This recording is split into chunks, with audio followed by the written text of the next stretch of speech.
Aava begins her day earlier than most. The wind still sleeps, and the mountain holds its breath. At the split rock area of Mount Kami, the stone rises like broken ribs, jagged and proud. She moves with care, tracing the red fenced-in path, though time has taken its toll. Some of the fences are missing now, swallowed by erosion, forgotten by maintenance crews who stopped coming long ago. Can't see a thing. She walks alone, but not aimlessly. The mountain speaks in subtle ways. A shift in the gravel, a whisper in the wind. A shadow that lingers just a moment longer. And then, she sees it. A sign. Yep, but I'll be the guide today. It reads, "Warning. For the ascent by cable car, please wait for an attendant. Do not climb the equipped path alone or without appropriate gear." The words are faded, but their meaning is clear. This is no place for recklessness. The mountain has rules, and it enforces them without mercy. Aava studies the sign, then looks up at the path ahead. The red ropes are frayed, sagging like tired veins. The safe fruit. Compromised. But she doesn't turn back. She adjusts her gear, breathes deep, and steps forward. Because some climbs aren't about reaching the top, they're about listening to the silence. About knowing when to move, and when to wait. The rock face ahead is clean, steep and familiar. I've studied it before. I know its holds, its faults, the way the light hits it at different hours. But today, something feels off. I decide to rappel down. Not far, just enough to satisfy the itch in my mind. The descent is smooth, controlled. The rope hums softly against the anchor as I lower myself toward the strange little relic. Up close, it's worse than I thought. I peer inside. The trash can looks even more out of place than it did from above. I brace myself on the rock and peer inside, expecting nothing. But it isn't empty. Broken bottles, a crushed tin can, a plastic bag stiff with age, and something else. A torn drawing. I ease it out carefully, trying not to let the wind steal it from my fingers. The paper is soft with moisture, half rotted at the edges. Whatever image was once here has faded into ink. But the text, what's left of it, still clings on. Cave below, free music. I blink. Free music? On a mountain like this? It feels absurd, like a joke someone left for the next climber to find. Or maybe a clue from a time when this place was busier, when people wandered these paths with less caution and more curiosity. I turn the paper over. Nothing else. No signature, no map. Just that strange little message, half whispered through the torn fibers. I tuck it into my pocket. Not because I think it means anything, but because it feels wrong to leave it here, dissolving into the mountain. The rest of the trash rattles softly in the can as I let it go. Broken bottles, old metal, plastic that will outlive all of us. Even up here, the mountain carries the leftovers of people who passed through. I climb back up slowly, the rope steady beneath my hands. The rock face feels more familiar again, more honest. But that torn drawing, it lingers in my mind like a half-remembered song. The rock face rises ahead of me, clean and vertical. But there's that gap. A stretch of empty air between where I stand and where the climb truly begins. No gentle transition, no warm-up holds. Just a leap of faith wrapped in stone and silence. I study it for a moment. The distance, the angle, the way the light hits the first handhold. It's the kind of move that would make a beginner freeze. That moment where your body hesitates because the ground is too far behind you and the wall is too far ahead. But I've done this before. My heart doesn't race. My breath stays steady. The mountain has thrown worse at me. I step back, feeling the gravel shift under my feet. The wind brushes past my shoulders, almost like it's checking in. I roll my fingers once, loosening the tension, reminding myself that my grip is still strong. Then I lean forward. 1 step. 2.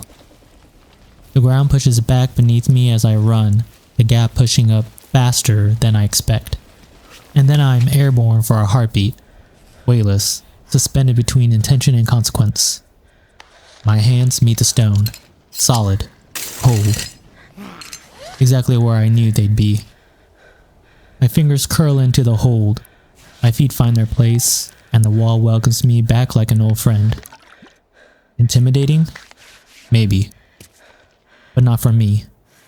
Not today. For a moment, everything is still. My hands are locked onto the stone, my feet pressed into the first holds, and the echo of the jump still hums through my muscles. I let the tension drain out of my shoulders 1 breath at a time. In, hold, out. The mountain always feels different once I'm on the wall. The ground becomes a memory, the air becomes a partner. The stone becomes a conversation. I shift my weight, testing the next hole with my fingertips. Solid, cool, honest. The kind of grip that tells you exactly what it expects from you. I pull upward, slow and deliberate. My body remembers the rhythm. Press, reach, breathe. The intimidation of the gap fades behind me like a shadow losing its shape. This is where I'm meant to be. The wind brushes past my cheek, carrying the scent of coal rock and distant pine. I steady my breath again, letting it settle into the quiet between movements. 1 hold at a time, 1 breath at a time. The climb continues. The next few moves feel steady until they don't. I look up, and the wall changes. The holds thin out, then vanish entirely for a stretch. A clean vertical gap carved into the rock like someone erased a section of the climb. No intermediate grips, no friendly ledges. Just a long reach into nothing.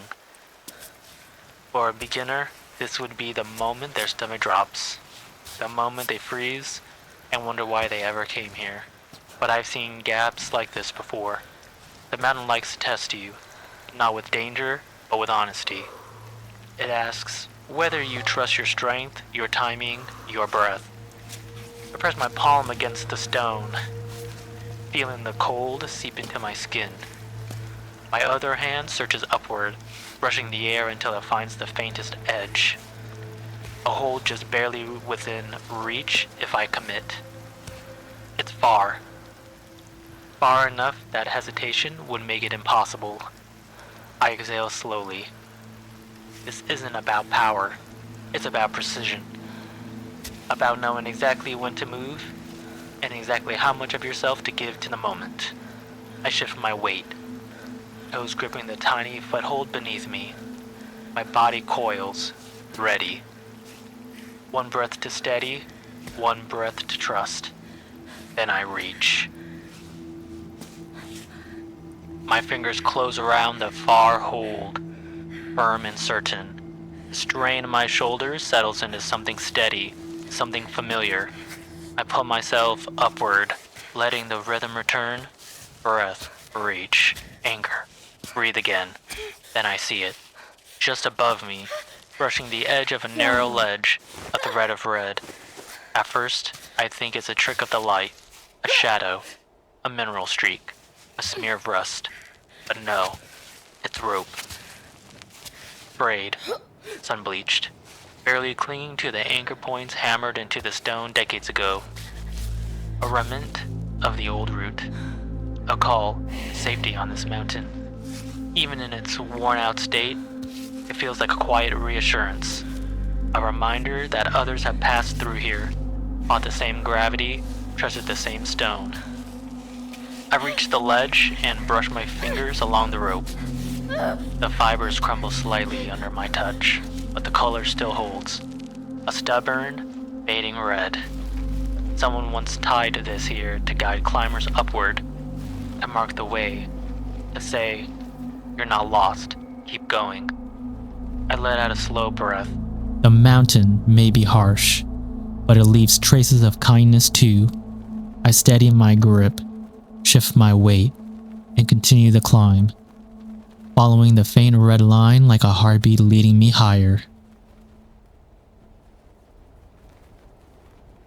The red rope fades behind me as I climb higher, its frayed fibers still lingering in my mind like a half-forgotten warning. The stone shifts in texture, growing smoother, darker, more familiar in a way I can't quite name. Then I see it. The shape of the rock face ahead, the angle of the ridge, the way the shadows fall across the cracks. It matches the drawing from the torn piece of paper, faded by time, half rotted, barely legible, but unmistakable now that I'm here. Cave below, free music. The words echo in my thoughts, absurd and intriguing all at once. Free music on a mountain like this? What could that even mean? A joke? A relic? A memory someone wanted to leave behind? I look up at the wall. The holes are sparse, but workable. The kind of climb that demands tension, not fear. I steady my breath, letting the cold air settle into my lungs. If there really is something here, a cave, a sound, a secret, I want to find it. I reach for the next hold, fingers curling into the stone. My body moves without hesitation, guided by instinct and the quiet pull of curiosity. The mountain hums beneath my hands, silent but alive. I climb toward the place the drawing pointed to, toward whatever free music might mean in a place like this. Maybe it's nothing. Maybe it's everything. Either way, I'm going to find out. Just a little further, the rock shifts beneath my hands, the texture changing from coarse to almost polished, as if countless storms have carved this section smooth. The air feels different too, cooler, funneling through some unseen hollow ahead. I know I'm close. The drawing from the trash can flashes in my mind again. The rough outline of this very wall, the faint arrow pointing downward, the strange promise of free music. Absurd. And yet, here I am, climbing toward it. I pull myself up over a narrow lip of stone, and the world opens just enough for me to see it. A dark seam in the rock face, an opening tucked between two vertical ridges, not large, but unmistakably deliberate. A place the mountain has kept hidden from casual eyes. Before I reach it, something catches my attention off to the right. A bivouac spot. Small, almost forgotten, carved into a shallow recess in the stone, just big enough for a single climber to rest, sheltered from the wind. Someone must have used it once. The ground is flattened, the dust disturbed in a way that doesn't feel entirely ancient. It's strange to find a place like this so close to a hidden opening. Stranger still that it isn't marked on any map. I pause for a breath, letting the quiet settle around me. The mountain hums faintly, the wind threading through the cracks like a distant whisper. The opening waits just ahead. If there really is something inside, a cave, an echo, a sound that someone once called free music, I'm about to find it. I tighten my grip, steady my breath, and climb the last few meters toward the dark mouth in the stone.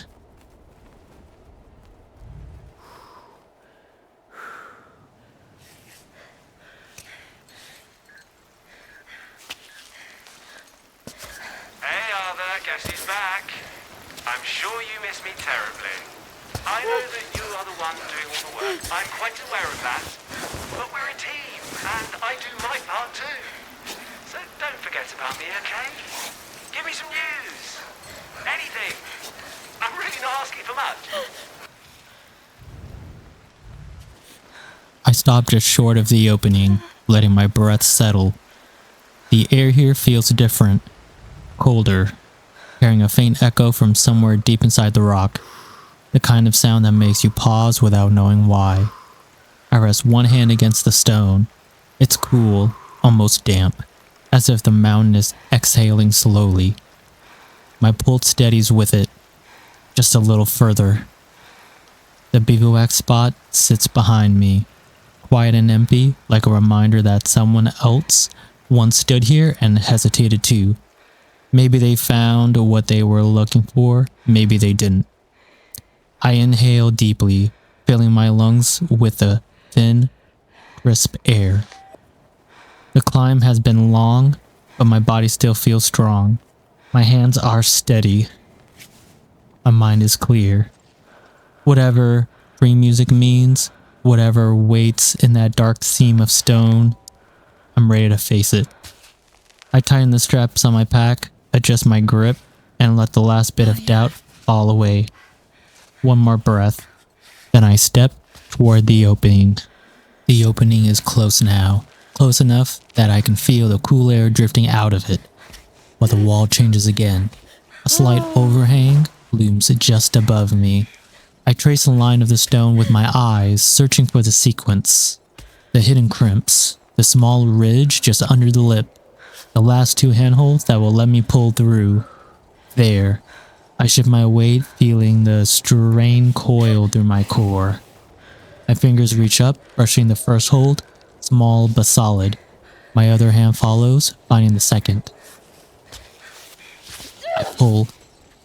My feet scrape against the wall, searching for purchase, and then they find it. A tiny ledge just enough to push from. My body rises, clearing the overhang in one smooth motion, and then I'm up. My hands grip the final edge, and I haul myself over the top of the cliff, chest meeting cool stone as the tension drains from my muscles. I exhale slowly. The opening in the rock face waits just ahead, dark and quiet. Whatever the drawing meant, whatever free music is, I'm almost there. The bivouac spot is quiet, tucked just enough into the stone to break the wind. I set my pack down and feel the weight lift from my shoulders. The climb bot finishes securing the tent, its little status light blinking once before it settles into standby. I kneel beside my gear and pull out my canteen. Only half the water remains, the last of it. Not ideal, but the chocolate bar I found earlier has been calling to me ever since I pocketed it. I break it into pieces and drop them into the canteen. Metal warms quickly over the stove, the scent rising in soft waves. The chocolate melts into the water, turning it thick and dark. Hot chocolate. Not the best setting to enjoy it. Perched on a cold cliffside, wind tugging at my sleeves. The mountain humming is a low, endless song, but who can say no to chocolate? I lift the canteen and take a slow sip. It's rich and perfect, a little gritty from the melted bar, but warm, comforting. A small kindness in a place that rarely offers any. I lean back against the stone, letting the heat spread through my chest. The opening in the rock face waits just ahead, dark and patient. Whatever free music means, whatever the torn drawing was pointing toward, I'll face it soon enough. For now, I let myself enjoy this one moment. Warm hands, warm drink, cold mountain. A strange balance, but it's enough. The tent is warm with my breath and the lingering scent of chocolate. Then I check the barometer. 12:33, noon already, and sunny. A clean, bright reading that promises a good day ahead. A pleasant change from the rain that chased me up the lower slopes, soaking my sleeves and turning the trail into a slick ribbon of mud. Now the air feels lighter, the stone is warm beneath my palms. The sky is a clear, impossible blue. I take one last sip from the canteen. The hot chocolate has cooled, but the sweetness lingers, and clip it back onto my pack. Not the most practical use of my water, but worth it. Some comforts are worth the trade. As I step out into the sunlight, something catches my eye near the edge of the bivouac. A small shape tucked between 2 stones, too deliberate to be debris, too clean to be natural. I crouch down and brush away the dust. A scroll. Rolled tight, tied with a thin strip of fabric that's frayed but still holding. Someone left this here on purpose. I untie it carefully, the paper crackling with age. The handwriting is uneven, rushed, but full of emotion. It's addressed to someone named Gabrielle. I let the scroll rest in my hands for a moment. A flower that can raise the dead, a desperate climb. A partner left behind, dying or already gone. The words feel heavy, soaked in grief and stubborn hope. I look toward the opening in the rock face, the one the torn drawing hinted at, the one that might hold echoes of someone else's search. Maybe Roberto found something here, maybe he didn't. But the mountain remembers, it always does. I roll the scroll back up and tug it safely into my pack. Not to keep it, but to honor it. Then I breathe in the warm noon air, steady myself, and step toward the path ahead. The sun is warm on my shoulders as I step toward the edge. The opening yawns below, a dark seam in the rock, waiting.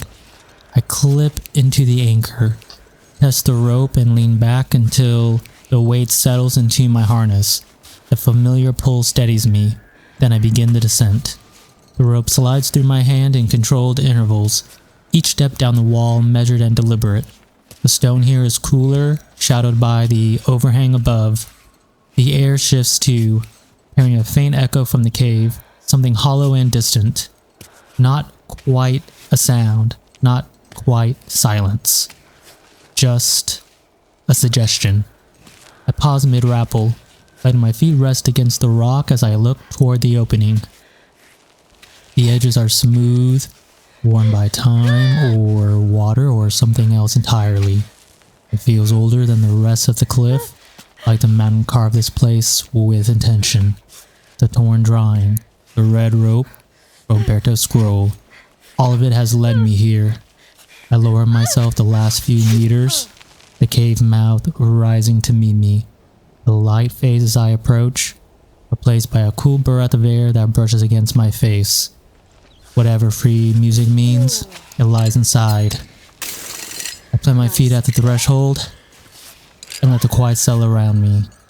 Time to step in. The rope whispered softly against my harness as I descend from the lip of the entrance.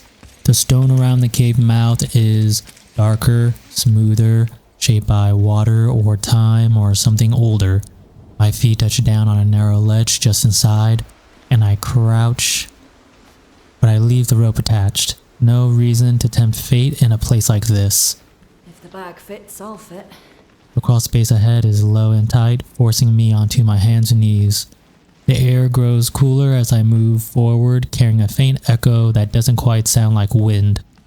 A hollow resonance, like a note waiting to be struck. I emerge into a chamber, wide, dim, and split cleanly down the middle by a gap in the earth. A chasm carved straight through the floor, too wide to step across, too deep to see the bottom. But the other side is climbable, reachable. If I can clear the gap. I back up a few steps, testing the ground beneath my feet. The rope above me stays taut, a quiet reassurance. I steady my breath, lean forward, and run. But the moment I push off, something stops me. Not the rope, not my footing, something else. It's like the air thickens around me, a wall of pressure pressing against my chest, my shoulders, my legs. My body slows as if I'm moving through water. My leap never happens. And then the rope pulls me gently backward. I rest my hand on the stone wall beside me, feeling the cool pulse of the mountain. Whatever. Free music lies deeper inside. It doesn't want to be reached by force. The invisible force still lingers in my mind, a pressure I can't explain. But the mountain isn't telling me to turn back. Just that brute force won't work here, so I study the walls instead. One last reach, a long one, and my hand finds a solid ridge on the far side. I pull myself across, feet landing on stable ground. I exhale, letting the tension drain from my shoulders. Then I see them. Mushrooms. The air grows cooler, carrying a faint vibration I can't quite place. At first I think it's just the wind threading through the cracks, but then it shifts. A pattern, a rhythm, music. No need to worry about noise complaints around these parts. Faint, distant, almost shy, but unmistakably music. I stop without meaning to, tilting my head. The sound is soft, drifting through the stone like a memory. A few notes rise and fall, gentle and strangely familiar. Before I realize it, my head is bobbing to the beat, A small involuntary sway that makes me smile. This is my tune. Not literally, but it feels like it. Something in the cadence settles right into my chest, warm and steady. I let out a quiet breath and murmured to myself, no need to worry about noise complaints around these parts. The cave answers with a soft echo, as if amused. I keep moving, drawn forward by the music's pull. Whatever lies deeper, it's calling. The music grows clearer as I move deeper. My feet crunch softly on the cave floor, and then on something else. Plastic. I look down. I crouch and sift through the debris. Most of it is cracked or empty, but something catches my eye. A small, unopened package wedged between two rocks. Instant noodles. I blink, then laugh under my breath. A real prize in these parts. I tuck it into my pack, feeling oddly triumphant. A little further in, I spot more. A syringe of Bananamin B12, still sealed. A can of Alpine Cola with only a small dent. A packet of crackers that somehow survived the damp. Score. It's like the cave is handing out supplies, or maybe just returning what others dropped in their rush to get deeper. I straighten up, the music pulsing faintly through the stone. Strange place. Stranger treasures, but I'll take them.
The music grows louder as I move deeper, shifting from a distant pulse to a full electric rhythm bouncing off the stone.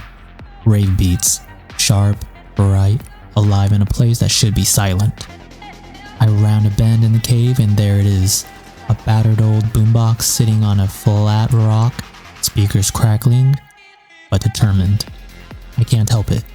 My head starts bobbing again, the beat settling right into my chest. It's ridiculous. It's perfect. This is my tune.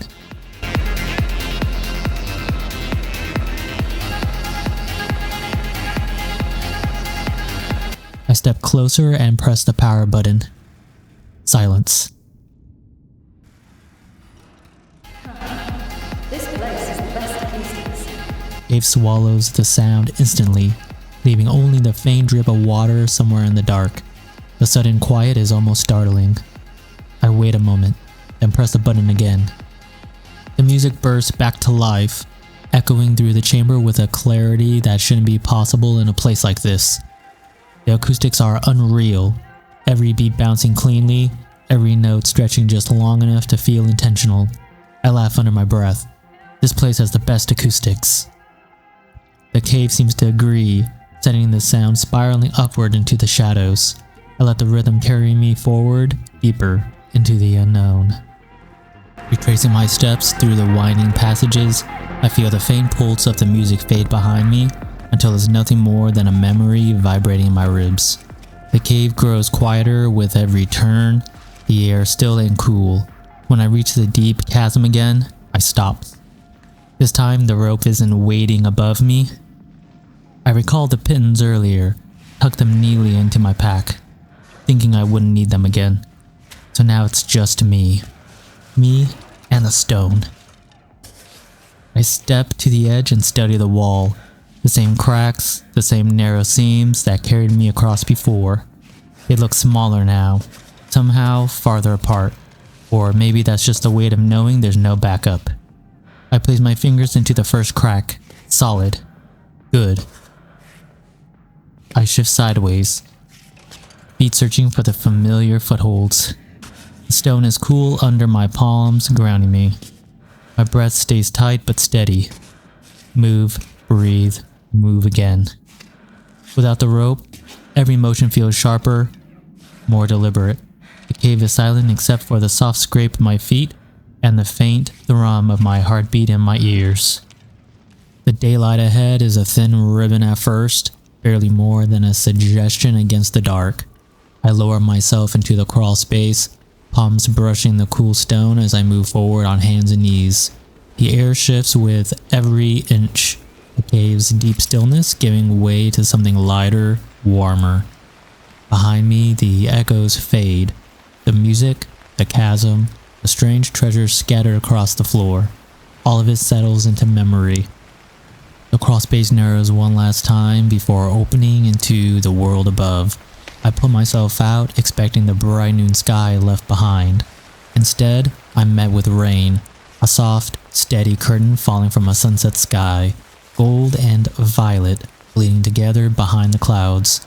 The air is cool, damp, and strangely peaceful after the electric pulse of the cave. I stand there for a moment, letting the rain settle on my shoulders, listening to the soft patter against the stone. Then I reach for a pin. Come on, Aava. The metal feels cold in my hand as I press it against the rock face. I start to drive it in, but the angle is wrong. It twists slightly, refusing to sit cleanly. I exhale through my nose, steadying myself. Come on, Aava, I say softly, not scolding, just centering. The rain taps gently against my hood. The sky glows faintly behind the clouds. Time to focus. Time to climb.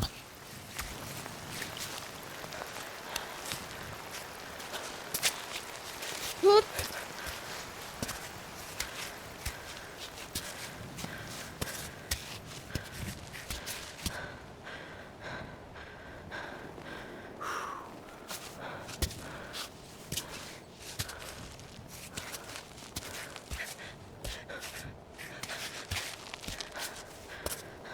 Okay, good.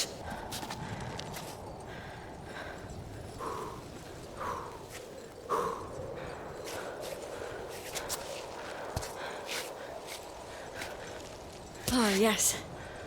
The rain softens to a mist as I start climbing, the stone slick but familiar under my hands. The first few moves come easily, good holds, solid edges, the kind of terrain that let my body remember what it's built for. My fingers find a narrow seam, my feet presses into a small ledge, and the rhythm returns. I reach for another pitten, place it against the rock, and drive it in cleanly this time. Perfect placement. The kind that feels like it belongs there, like the mountain accepts it. When I look up, something catches my eye through the rain, a shape. Metal.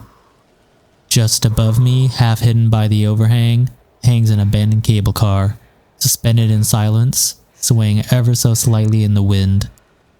Its windows are fogged, its frame rusted, but it's unmistakably there, perched like a relic from another era. I pause, breath steadying. So that's where the path leads next. The mountain always has another surprise waiting.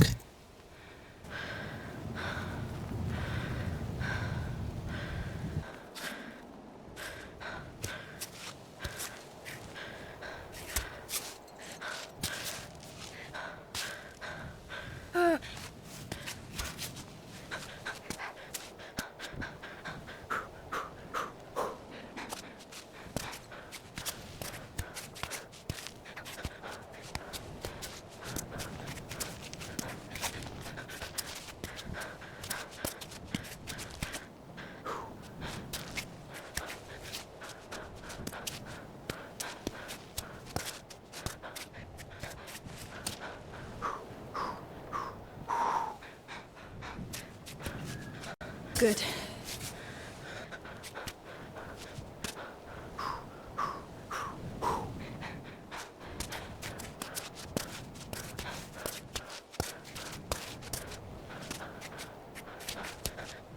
rock face shifts into a series of horizontal cracks, narrow, clean, perfect for fingers and the edges of my feet. I settled into the rhythm again, moving sideways and upward in small intentional motions. Then the rain returns. A sudden, cold sheet that slicks the stone and darkens the sky above me. It runs down my sleeves, gathers at my collar, and turns every hold into something I have to test twice. Almost there. I can see the ledge now, the level ground where the cable car waits, suspended like a forgotten relic, just a bit longer. My fingers slide into another crack, solid and deep. I push forward, feeling the strain in my shoulders and the steady burn in my legs. The rain patters harder, but the holds are good. The mountain is giving me just enough. A few more moves, a few more breaths. And then I'll be standing beside that cable car, out of the vertical world and back on level stone.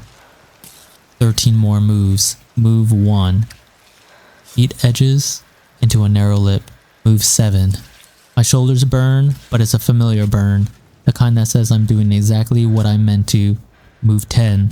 The rain patters harder, running down my sleeves, dripping from my chin. I blink it away and keep climbing. Move 12. My hand finds a perfect hold, deep and solid. Move 13. I push upward, feet scraping against the final ledge, and then I'm over. I put myself onto level ground, chest rising with a long, steady breath. Yes. Yes, I made it.